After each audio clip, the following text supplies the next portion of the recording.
Good morning, football fans. Here we are, week 7 of the NFL, and this is Fourth and Funny. Let's get into it, guys. Man, half the NFL looks like they're lost, the referees are blind, and the Jets think they're just a quarterback away. Maybe. Doubtful. Wow. 7 weeks in the NFL. Here we are, guys. Trucking right along. Hitting that hit stick. Keep going. The games keep coming. And we've got a London game already going, getting ready to kick off here this morning. So let's dive into it. The 4 downs and the picks. Let's do it week number 7. Here we go, guys. Starting off, let's just cover the bye weeks right off the top. We got Buffalo and Baltimore taking the bye weeks this week. Buffalo really needs the bye right now. They've dropped 2 games straight. Josh Allen hasn't looked like Josh Allen I haven't thought in the last 2 games. So that's a perfect time for them to take a break, circle the wagons, and get back after it. See if they can carry the AFC and the surging New England Patriots in that division. They've also got Baltimore on the bye this week, and that's probably going to be a good thing for Lamar Jackson. Maybe to get that hamstring right, give him a little extra time. I don't know what's happening in Baltimore. It looks like the downfall, but the other Harbaugh brother has been there a long time, and I don't see him being in trouble. This is just another one of those up-down situations with Baltimore. I think Lamar gets a little moody from time to time, and this may be it. So give him a week, and let's see if he's ready to rip when they come out of the bye week. Now, let's get into the 4 downs, guys. Grab your beer, grab your coffee, whatever your play sheet calls for, and let's talk about the 4 topics I've got for this week's Fourth and Funny. Coaching hot seats. I thought it would be Mike McDaniels early in the season to be the first coach to get whacked. Didn't seem to be the case. They didn't draft a number 1 overall quarterback. But you know who did? Tennessee. And their coach is out already 6 weeks into the season. Gone. Just seems to be the way of number 1 overall quarterbacks lately. Their coaches have been dropping like flies. But let's be honest. If we're being truthful with ourselves, you have that number 1 overall pick for a reason. You're not a good football team. Or if you have that pick and you lucked into it via trade, congratulations, you won the lottery. But yeah, Tennessee's they're a bad team. I don't know any of their identity. Yeah, you got Cam Ward. He was the number 1 pick coming out.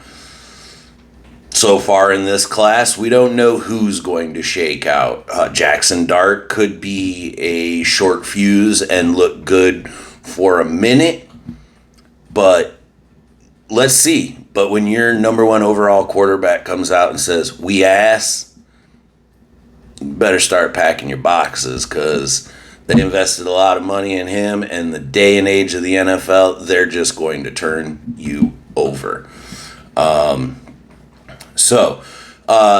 Tennessee's coach out. Who's next, guys? I still think it's Mike McDaniels. They're taking on Cleveland today. It's going to be a terrible weather game. Terrible. 50, 60 mile an hour winds, rain all day. If you want to take a nap and you live in the Cleveland area and you can't catch any other game, I suggest take that nap, because it's going to be a sloppy game.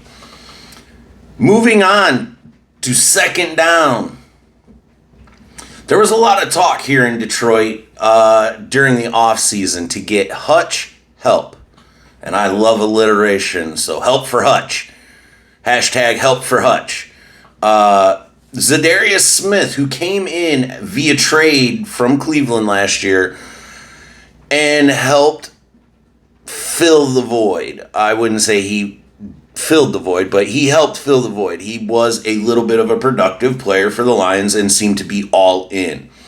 So as the offseason drug on and on and on, no contract, no, hey, we're still talking, hey, this is what we're going to do.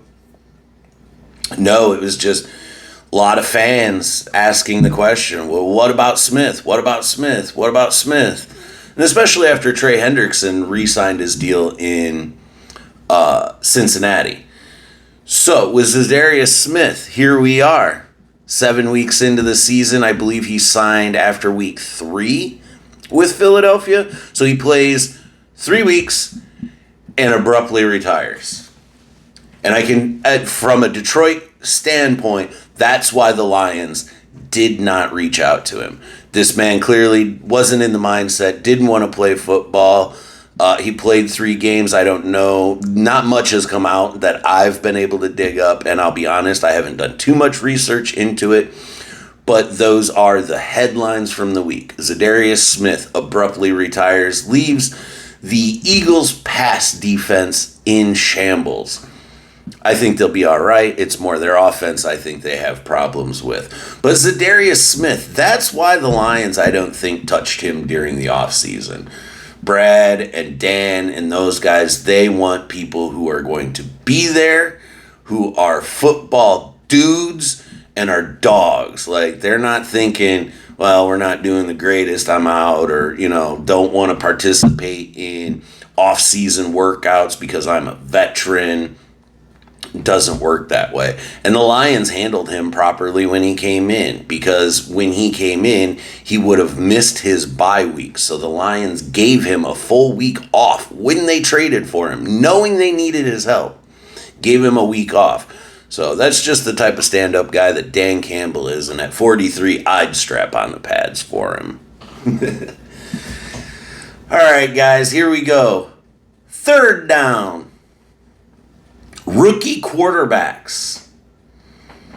Going back to last year, J.J. McCarthy suffered a injury and sat out. He has now suffered a high ankle sprain early in this season and is continuing to be out. We are 7 weeks deep. We have Carson Wentz still rolling. It is what it is, guys. They probably wish they would have had Danny Dimes back right about now and sent Carson Wentz somewhere else. But they have what they have. And so we're going on a year and a half of football that J.J. McCarthy has sat out and been able to observe. He's observing from Wentz, but it's not like he's sitting behind Aaron Rodgers or Brett Favre as that situation. But that's where I want to circle this one back to, is with these rookie quarterbacks. Look, you brought a number 1 overall pick. Yes, talented. Yes, he was probably the better choice for if you were going for a quarterback long term. But your coach is gone now. Bring these guys in, develop them. I don't think there is a single quarterback that comes into the league and is NFL ready. And not even after training camp. You need to give these guys reps, preseason reps, a lot of them. Don't baby these guys. They need to get up to speed. I'm not telling you to send them out there like heat-seeking missiles either, but they need to play. But they also need, during the regular season, to catch the speed of the game. Everything is different. It's at a much faster pace. But that's my take on rookie quarterbacks.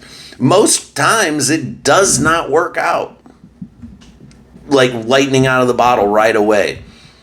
Even Patrick Mahomes sat.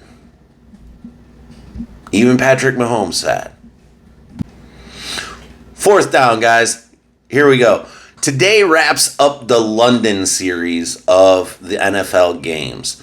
I, personally, I don't care if they're in London or Canada or in their stadium. The NFL has priced the market so high for me that I'm not going to the game, so I'm not missing out on the experience because I'm just going to watch it on TV. I don't mind these games either because I also like to get up and start watching ball right away during the NFL season, which is fun when you can wake up, crack that beer, grab that coffee, whatever you want to do, whatever that play sheet down in distance, dude. You know what you got to do today. Choose wisely. But yeah, getting right up and getting right into football on a Sunday is fun. I like the international games. Keep them coming. And if we weren't playing internationally, I think the NFL should shift an earlier scheduled game. 1, maybe 2. You got a 9:30 start, then, that's the early game. For those guys like me who still like to get up early, even on the weekend. But what do you guys think? Do you guys like the London games? Do you want to see more different teams? Jacksonville plays over there a lot. They're playing today. They're playing the Rams. What teams would you like to see over there? Do you think that the NFL really does have a plan to put a team over there? And how far out is that? I don't necessarily have a feeling on that at this point. I just don't. But those are the 4 downs, guys. Those are 4 topics that I wanted to touch on this week from the league. Let's get into our favorite segment, the picks.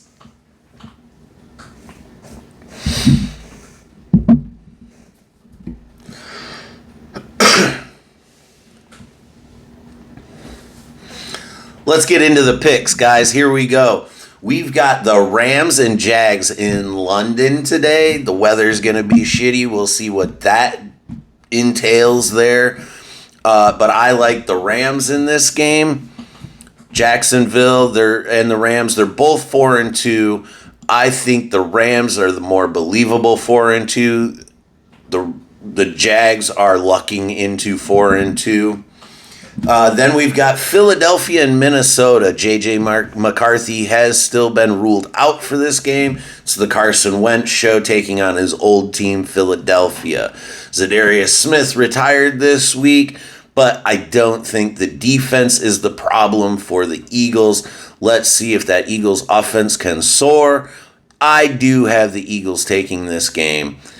Then we have Mike Vrabel taking on his former team, the Titans, and I like the Pats in this one. You just fired your coach. You're coming off. There may be some emotions there, but I don't think that this is a game where your emotions overrule and you can take the Pats down with Drake May playing at the level he is. And I've heard MVP talk for Drake May, and I feel like that may be a bit early for that conversation.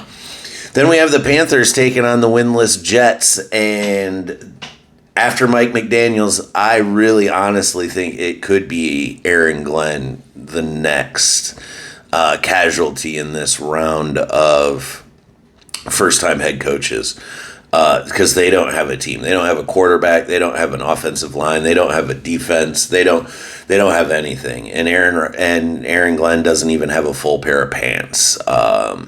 Maybe he should try that or just go full short mode.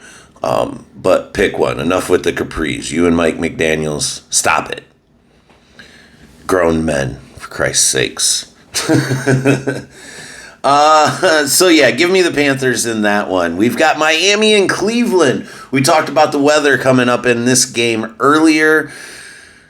If Miami loses this game in Cleveland, McDaniels may get a mulligan because of the weather.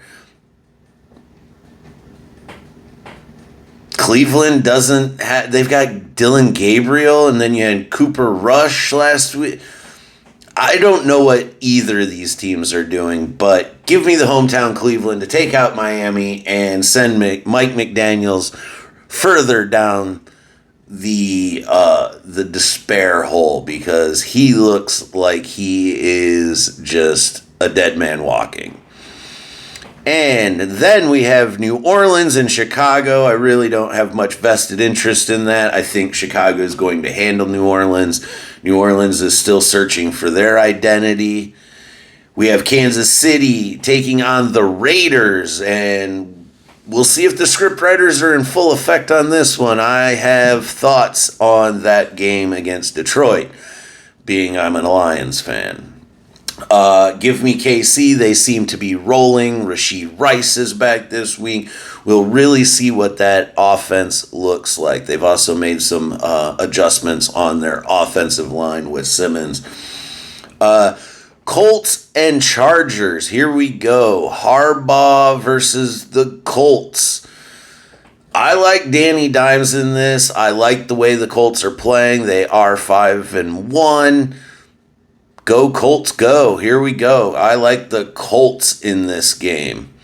We've got the New York G-Men taking on the Broncos in Mile High, or whatever they call that stadium out there in Denver. The We're All High Club. I don't know. But this game is going to be tricky. Jackson Dart and Cam Skattebo. It's they're just crazy, balling out of their mind right now. And that Cam Skattebo dude may have the shortest career in the NFL ever, but very successful. He's going to get used up real quick. You can't treat your body like that and sustain in the NFL. And Jackson Dart looks like two totally different people. When he comes out for that press conference after the game with the glasses, he just looks like a high school kid. Anyways, give me the Broncos and Bo Nix to take this game at home. We got the Commanders and the Cowboys in division rivalry here. Jaden Daniels is back. We've got the boys playing at home.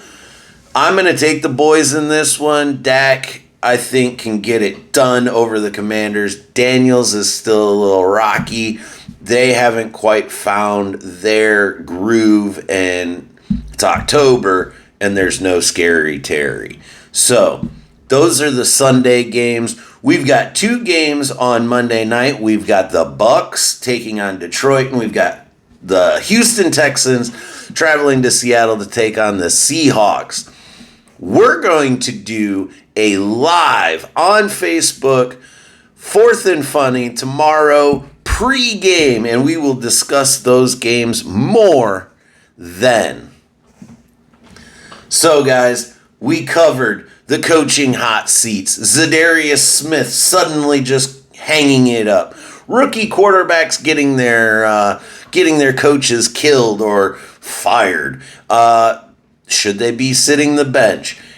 And the London series recap. Do you like the international games? Do you not like the international games? What is it? What is it about them?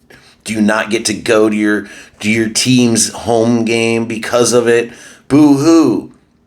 I wish I could go to more games, but I'll be honest, my couch, I'm comfortable.